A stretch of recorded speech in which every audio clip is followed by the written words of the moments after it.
আমি যখনই আমার মায়ের বাড়িতে আসি বেশিরভাগ দিনই দুপুর গড়িয়ে বিকেলের দিকে ঢুকি।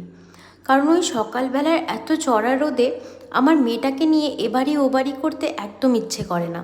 আমার মেয়েটা অনেক ছোট তো, রোদ্রে ওকে ওভাবে বের করতে একদম আমার মন চায় না। কিন্তু যখন মায়ের এখানে আসি, মা কিন্তু সব সময় আমাকে জিজ্ঞেস করে যে আমি রাতের বেলায় কি খাবো।